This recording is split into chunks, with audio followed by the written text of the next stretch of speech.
Aam Aadmi party demand చేస్తూ ఉంది ఏదైతే పెంచిన బస్ పాస్ సంబంధించినట్టు ఫీజులు ఏవైతే 50% పెంచిందంటూ ఖచ్చితంగా వెంటనే వెనక్కి తీసుకోవాలి. ఇవాళ ఫ్రీ బస్తో ఒకవైపు మహిళలకి ఫ్రీగా ఉచిత ప్రయాణం కల్పిస్తూ ఉంటే ఇంకోవైపు పురుషులపైన భారం మోపుతున్నటువంటి సిచ్యువేషన్. ఇదే అంశంపైన మనతో మాట్లాడడానికి మహిళా నాయకులు ఆమ్ ఆద్మీ పార్టీ నుంచి ఉన్నారు. చెప్పండి మేడం, ఎట్లా చూస్తారు బస్ ఫీజులకు సంబంధించి? ఇది చాలా దారుణమైందండి. ఎందుకంటే లైక్ ఫర్ ఎగ్జాంపుల్ లేడీస్కి చేసింది ఒక ఫ్రీ అని మనం అనుకున్నా కూడా అది ప్రెషర్ అంతా కూడా ఫ్యామిలీస్లో ఎవరైతే హ్యాండిల్ చేస్తారో, లేకపోతే హస్బెండ్స్ అయినా, లేకపోతే యూనో మేల్ స్టూడెంట్స్ అయినా, లేకపోతే ఎవరైతే బయటికి వెళ్ళి జాబ్స్ చేస్తారో వాళ్ళ మీద ఎక్కువ ప్రెషర్ పడుతుంది. ఇది ఫ్రీ అనేది అయితే కాదు. ఇటు నుంచి ఫ్రీ అని చెప్పి మళ్ళీ అటు నుంచి లాగడం అనేది జరుగుతుంది. But at the same time ఇది మెయిన్లీ స్టూడెంట్స్ మీద ఎక్కువ ప్రెషర్ అనేది చాలా ఉంది. ఇలా కాకుండా మనం స్టార్టింగ్ నుంచి చూసుకున్నా కూడా అంటే ఏమంటారు కొన్ని యూనివర్సిటీస్ లేకపోతే ఏమంటారు లాస్ట్ టైం ఏదో యూనివర్సిటీలో ఒక ఇష్యూ అనేది జరిగింది. అండ్ ప్రతి ఒక్కటి కూడా స్టూడెంట్స్ మీద బర్డెన్ జరిగే ఇష్యూసే మనం చూస్తున్నాం తప్ప అది ఫీజిబుల్గా అయ్యే సిచ్యువేషన్స్ మనం ఎక్కడ కూడా చూడట్లేదు. ప్రతిసారి స్టూడెంట్స్ అన్న వాళ్ళు ఒక గ్రూప్గా ఫామ్ అయ్యి ప్రతిసారి వీ వాంట్ జస్టిస్ అని రోడ్ల మీదకి వచ్చి ఫైట్ చేసే దుర్మార్గమైన పరిస్థితి ఏంటో కూడా అర్థం కావట్లేదు. ప్రతిసారి వచ్చి ఎవరు ఫైట్ చేయరు కదండి. ఎందుకంటే ఫీజిబుల్గా ఉంటే అందరు కూడా ప్రశాంతంగా ఉంటారు. అండ్ ఇది కూడా చాలా వరకు కూడా స్టూడెంట్స్ మీద చాలా ఎఫెక్ట్ అవుతుంది ఈసారి కూడా. ఎందుకంటే బస్ ఫేర్స్ ఎప్పుడైతే ఇంక్రీజ్ చేశారో ప్రతి ఒక్కళ్ళు కూడా అంటే నేను పర్సనల్గా స్టూడెంట్స్తో మాట్లాడినప్పుడు కానీ వాళ్ళు చెప్పింది ఏంటంటే they are facing so much of mental pressure that వాళ్ళు ఎవ్రీ టైం కూడా ఫినాన్సెస్ అనేవి సెగ్రిగేట్ చేసుకుంటారు. లైక్ కరెంట్ బిల్లుకి ఇంత, లేకపోతే యూనో మా ఇంట్లో ఇంత ఇవ్వాలి అంత ఇవ్వాలి. సడన్గా ఇష్టం వచ్చినట్టు మనం పెంచేస్తే వాళ్ళ బర్డెన్స్ పెంచినట్టే కదా. అంటే మీరు అన్నట్టుగా ఒక ఇంట్లో మహిళలకి ఫ్రీ ఇచ్చి పురుషులకి బస్ ఛార్జీలు పెంచడం అది అసలు అంటే ఎవరికి కూడా అది అర్థం అవ్వట్లేదు. కానీ ప్రాక్టికల్గా ఆలోచిస్తే ఒక పక్క నుంచి ఓకే మనం ఫ్రీ అని చెప్పి ఒకటి మనం తీసుకుంటాము, మనం ఫ్రీ అని చెప్పి మనం ఇవ్వడం అనేది జరిగింది. అట్ ద సేమ్ టైం అది హస్బెండ్స్ మీద కూడా ప్రెషర్ అనేది పడుతుంది. ఎందుకంటే ఇక్కడ నుంచి ఫ్రీ అని చెప్పి మరి అక్కడి నుంచి తీసుకున్నారు, సడన్గా పెంచడం ఏంటి అసలు? సో అది ఒక మెంటల్ ప్రెషర్కి సంబంధించిన విషయం అది. సో ఇలాంటి మెంటల్ ప్రెషర్స్లో స్టూడెంట్స్ ఏం చదువుతారు, ఎట్లా వెళ్తారు, కాలేజ్కి వెళ్ళి ఏం చేస్తారు, ఇది చేయాలా లేకపోతే అది చేయాలని ఒక కన్ఫ్యూజన్లో కూడా ఉంటారు కదా వాళ్ళు. చాలా మెంటల్ ప్రెషర్ ఫేస్ అవుతున్నారు స్టూడెంట్స్ అంటూనే ఉన్నారు. ఇంకోవైపు ఇట్లా ఛార్జీలు పెంచారు. సో ఇవాళ మీరు అన్నట్టుగానే వాళ్ళ స్కాలర్షిప్స్ కావచ్చు ఇవన్నీ కూడా రాని పరిస్థితి, చదువు మీద కూడా బర్డెన్ పడే అవకాశం ఉంటుంది.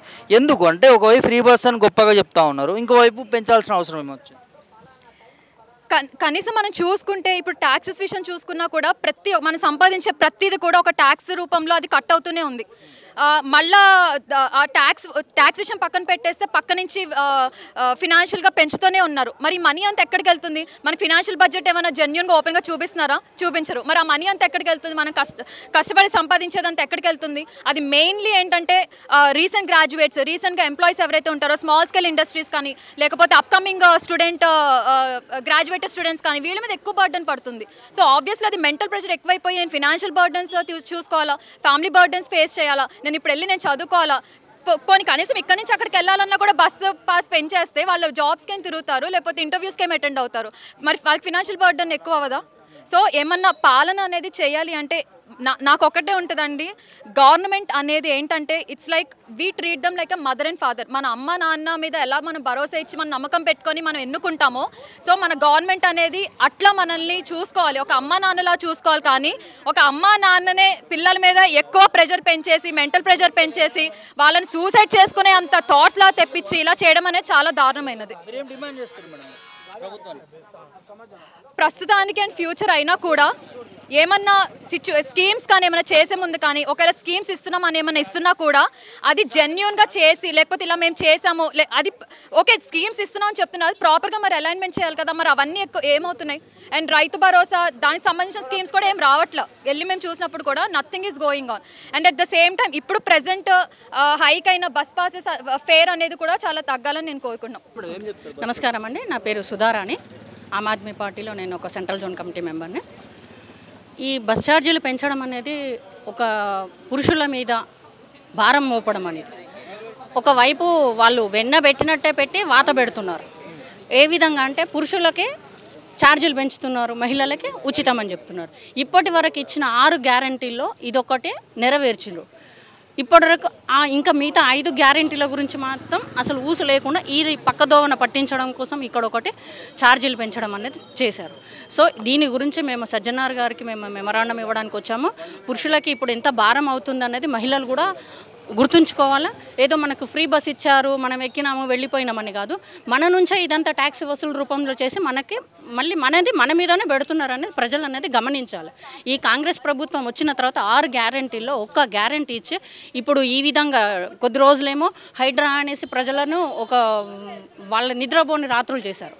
ఇప్పుడేమో ఇలా ఛార్జీలు పెంచడం. స్టూడెంట్స్ చదువుకుంటారా? వాళ్ళకు ఉచితమైన చదువు అంటున్నారు, నాణ్యమైన చదువు ఎక్కడ లేదు. డబ్బులు పెట్టితేనే చదువు అనేది చదువుకోవడం కాదు, చదువుకుంటున్నారు. ఆ టైంలో ఇలాంటి బస్ ఛార్జీలు ఏకంగా నా బుద్ధి తెలిసినప్పటి నుంచి మాత్రమైతే ఇంత పెంచడం అయితే నేను చూడలేదు. ఒక్కసారిగా 300-400 ఛార్జీలు పెంచడం అనేది చాలా శోచనీయమైనది. ఎక్కడైనా పెంచితే ఎప్పుడైనా పెంచితే 100 రూపాయలు 50 రూపాయలు పెంచడం అనేది ఉండే. ఈసారి మాత్రం ఒక్కసారి 400 అంటే వీళ్ళు విద్యార్థులు ఏ విధంగా చదువుకుంటారు? పురుషులు కూడా వాళ్ళకి ఎన్నో బాధ్యతలు ఉంటాయి, బయట డ్యూటీలకు వెళ్తారు. ఈ విధంగా దోచుకుంటే వాళ్ళు ఏ రకంగా బ్రతకగలుగుతారండి? ఉద్యోగాలు లేవు, సరైన ఉద్యోగాలు లేవు, సరైన వైద్యం లేదు, సరైన విద్య లేదు. ఇది ఈ విధంగా వీళ్ళు కాంగ్రెస్ ప్రభుత్వం అనేది ఈ విధంగా పాలన చేస్తున్నారండి. కావున అదన్నీ ఏం లేదండి, ప్రజల పాలన ఏం లేదండి, దోపిడీ పాలన ఇది. ఈ కాంగ్రెస్ వచ్చినప్పుడు ఎప్పుడైనా కానీ ఇది దోపిడీ పాలనే, ఇదేం కొత్త కాదు. కానీ కాంగ్రెస్ కూడా వాళ్ళ బుద్ధిని చూపించడం అనేది తెలిసిపోయింది. ఎందుకంటే వీళ్ళకు టికెట్లు రేట్లు పెంచుతున్నారు, పాసులు రేట్లు పెంచారు. కానీ దేని గురించి పెంచారు? వీళ్ళ లాభాల గురించి. వీళ్ళ లాభాలు ఎప్పుడు వస్తాయండి? ఆ ప్రైవేట్ ట్రావెల్స్ బంద్ చేస్తే, జబ్బా ట్రావెల్స్, కేసినేని ట్రావెల్స్, ఈ ట్రావెల్స్ మూసివేస్తే వీళ్ళ లాభాలు ఆటోమేటిక్గా పెరుగుతాయండి. 10-12 సంవత్సరాల నుంచి కూడా ఇదే చెప్తున్నాం. ప్రైవేట్ ట్రావెల్స్ మూసేయండి, మీ ప్రైవేట్ ట్రావెల్స్ మూసేస్తే మీకు 10 లాభాలు వస్తాయి. ఇలాంటి 10 బిల్డింగ్లు కట్టవచ్చు గవర్నమెంట్ ప్రైవేట్ ట్రావెల్స్ మూసేస్తే. ఎందుకు ముయ్యరు అంటే ఈ ప్రైవేట్ ట్రావెల్స్ అనేది వీళ్ళ మంత్రులే మేడం, మంత్రులే, వీళ్ళ అన్నదమ్ములే ప్రైవేట్ ట్రావెల్స్. అందుకనే ముయ్యరు, మినిస్టర్లే ప్రైవేట్ ట్రావెల్స్.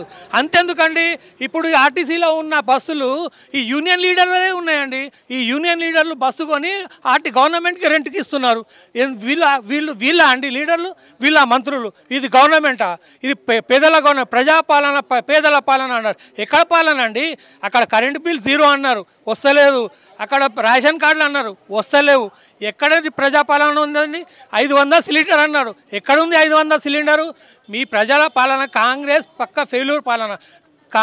టీఆర్ఎస్ మీద ఉన్న కోపంతో నిజంగానే కాంగ్రెస్ మీద ఉన్న కోపం ఇంకెవరు చూపెట్టాలండి? ఎక్కడ ప్రజల నడ్డి విడిచేస్తున్నాడు ఈ గవర్నమెంటు. కొత్త మంత్రులు అయ్యారు. ఎవరి గురించి అండి? మేము డెవలప్మెంట్ చేసినామని చెప్పారు, ఫ్లైఓవర్లు వేసినామని చెప్తున్నారు. ఫ్లైఓవర్ ఎవరికి వేశారు? వీళ్ళ కాన్వాయిలు తిప్పుకోవడానికి ఫ్లైఓవర్లు వేశారు. ఒక్క పేదోడు కన్నా దాని ఫ్లైఓవర్ ప్లేస్లో వాళ్ళకు డబల్ బెడ్రూమ్ ఇల్లు ఇచ్చారా? సింగిల్ బెడ్రూమ్ ఇంద్రమ్మ ఇల్లు ఇచ్చారా? ఇప్పుడు ఈ విఎస్టీ సరౌండింగ్లో ఎన్ని వేల ఎకరాల స్థలం ఖాళీ ఉంది. ఈ స్థలం ఖాళీ ఉన్న స్థలంలో పేదవాళ్ళకి ఇల్లు కట్టియచ్చు కదండి. పేదరికం పోతుంది కదా, పేదరికం అట్లా పోదు. పేదరికం పోతే ఈ కమ్మారెడ్డిలో వీళ్ళ జాగాలు పోతుంది. ఎప్పుడైతే బీసీ ముఖ్యమంత్రి అవుతాడో, బీసీ నినాదం ఎప్పుడైతే బయటికి వస్తుందో అప్పుడు ప్రజాపాలన అవుతుందండి. ఏం చెప్తారు మరి? అంటే గొప్పగా ఫ్రీ బస్సు మొదలుపెట్టినాం, స్టార్ట్ చేసినాం, మహిళల కోసం ఉచితంగా ఇచ్చినాం అన్నారు. ఇంకోవైపు నుంచి ఏకంగా ఫీజులు పెంచేసినారు. సో చాలా భారం పెరుగుతుంది అనుకోవచ్చు. అంటే ఈ జేబులకి వెళ్ళి పెట్టి ఈ జేబులకి వెళ్ళి తీసుకున్నట్టు అయిపోయింది గవర్నమెంట్ది. ఏంటండి ఇది? దొంగ అంట ఇక్కడికి వెళ్ళి తీస్తాడంటే ఇంకో దొంగ ఇక్కడికి వెళ్ళి పెడతాడంట. ఒక దొంగ ఒక దగ్గర పెట్టాడు, ఇంకో దొంగ ఇంకో విధంగా పెట్టాడు, అంతే, ఇంకేం లేదు. ఈయన బీసీ మంత్రి ఉన్నాడు ఇప్పుడు ఇక్కడ, దీనికి ఆర్టీసీకి ట్రాన్స్పోర్ట్ మినిస్టర్ ఉన్నాడు. ఆ బీసీ మంత్రి ఆయనకు తెలియదా అండి? ఆయన టీఆర్ఎస్ గవర్నమెంట్ ఉన్నప్పుడు ఇది అండి అని గుచ్చి చూపించాడు టీఆర్ఎస్ పాలన ఎట్లుందనేది. మళ్ళీ ఈయన పాలన ఎట్లుందండి? ఇప్పుడు ఈయన మినిస్టర్, నువ్వు చేత కాకుంటే దిగిపో, రాజీనామా చేసేయి. నీకు ఎందుకు మినిస్ట్రీ, ట్రాన్స్పోర్ట్ మినిస్ట్రీ? ఆర్టీసీ సజ్జనార్కి అడుగుతున్నాను, మహిళలకు ఫ్రీ బస్సులు ఇచ్చారు, మళ్ళీ విద్యార్థులకు ఎందుకు ఇవ్వలేదండి? విద్యార్థుల పాసులు ఎందుకు పెంచారండి? విద్యా సంస్థలకు ఎందుకు ప్రైవేట్ స్కూళ్ళకు పర్మిషన్లు ఇస్తున్నారు? ఇప్పుడు ఇక్కడ నుంచి ఒక విద్యార్థి ప్రైవేట్ స్కూల్లో అడ్మిషన్ తీసుకొని అక్కడ వేల రూపాయలు కట్టేది ఫీజులు కడుతున్నారు. ఫీజులు కట్టి ఇక్కడ మళ్ళీ బస్ పాసులు పెంచిన ఛార్జీలతో మళ్ళీ బస్సులలో పోయి ఆ స్కూళ్ళకు పోవాలి. పేదరికం దీంట్లో తగ్గుతుందా అండి? చెప్పండి. మీరేం డిమాండ్ చేస్తారు ప్రభుత్వాన్ని? విద్యార్థులకు ఫ్రీ పాసులు ఇవ్వాలని చెప్తున్నామండి. విద్యార్థులకు ఫ్రీ బస్ పాసులు ఇవ్వాలి. ఫ్రీ బస్ పాసులు ఇచ్చిన నాడే ప్రజాపాలన.